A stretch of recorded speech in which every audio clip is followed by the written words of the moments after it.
Friends, आज बात करूंगी विंटर फ्लावरिंग प्लांट गुलदाउदी के बारे में। अभी तक आपका प्लांट अच्छी तरह से फ्लावरिंग कर रहा था, लेकिन उसमें अब फूल आना बंद हो गए हैं या प्लांट की ग्रोथ रुक गई है। तो आज के वीडियो में मैं आपको बताऊंगी कि कौन सा फर्टिलाइज़र इस समय डालना है, जिससे आने वाले गर्मियों के महीनों में भी आपका गुलदाउदी प्लांट फूल देता रहे और पौधे में अच्छी ग्रोथ होती रहे। आप मेरा ये प्लांट देख रहे हैं, इस समय इसमें सारे फूल सूख चुके हैं और पौधे में दोबारा से फूल लाने के लिए ही मैं इस पर कुछ काम करूंगी, साथ ही इसको फर्टिलाइज़र दूंगी। क्योंकि यदि आप सही देखभाल करते हैं गुलदाउदी प्लांट की और सही समय पर सही फर्टिलाइज़र देते हैं तो पौधा गर्मियों में भी अच्छी फ्लावरिंग करता है। तो चलिए, सबसे पहले आपको काम करना है इस तरह से। यदि आपके प्लांट के फूल सूख गए हैं तो उनको कट करना है। तो पहले मैं इनको कट करने का काम करती हूँ, उसके बाद मैं आपको आगे के काम बताऊँगी। ये देखिए, कुछ इस तरह से मैंने ये सारे सूखे हुए फूलों को कट कर दिया है। इसके साथ ही जो भी सूखी हुई पत्तियाँ हैं या टहनियाँ हैं उनको भी पहले आपको हटा लेना है।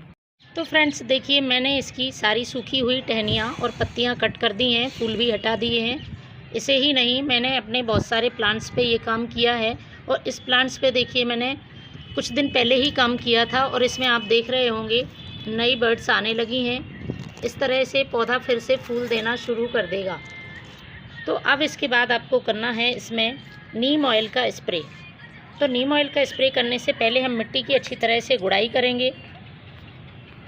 मिट्टी की गुड़ाई करना बहुत ज़रूरी है, जिससे कि प्लांट की जड़ों को अच्छे से हवा मिल सके और पौधा तेज़ी से विकास कर सके।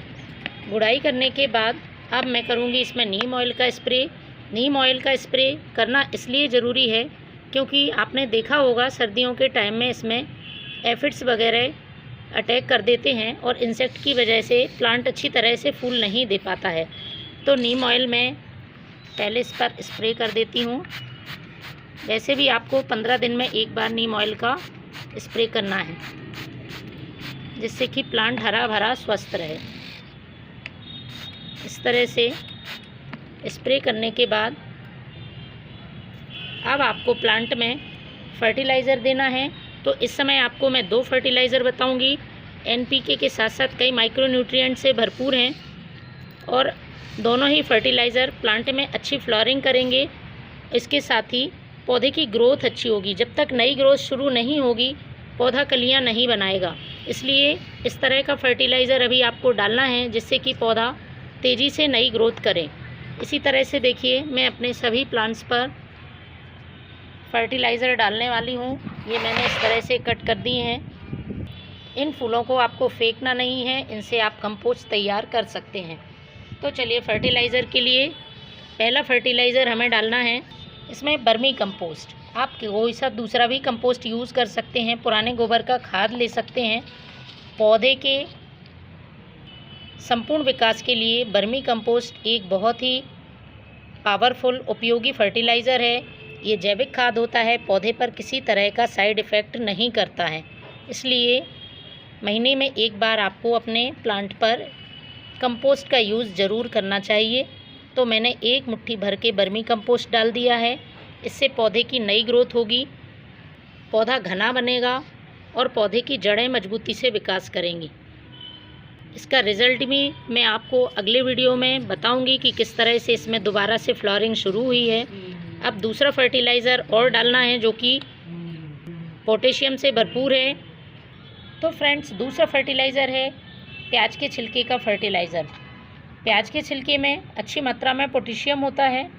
हम इन छिलकों को यूं ही फेंक देते हैं, तो ये फर्टिलाइज़र डालने से प्लांट में किसी तरह का साइड इफ़ेक्ट नहीं होगा और पौधा अच्छी तरह से फूल दे पाएगा।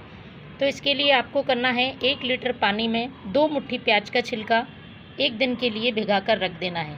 1 दिन बाद कुछ इस तरह से ये फर्टिलाइज़र तैयार होगा। तो जितना फर्टिलाइज़र ले रहे हैं उतना ही भाग आप सादा पानी मिला लें, बिना डाइल्यूट करे इस फर्टिलाइज़र को ना डालें और इसके बाद इसे छान लें। तो मैं इसे छान लेती हूँ। इसको आप महीने में एक बार अपने प्लांट में दे सकते हैं। तो देखिए, कुछ इस तरह से ये प्याज के छिलके का फर्टिलाइज़र है। इसे भी हमें गुलदाउदी प्लांट में इस तरह से पॉट की साइज़ के हिसाब से डाल देना है। इस बात का ध्यान रखें ड्रेनेज होल से बाहर ना निकले।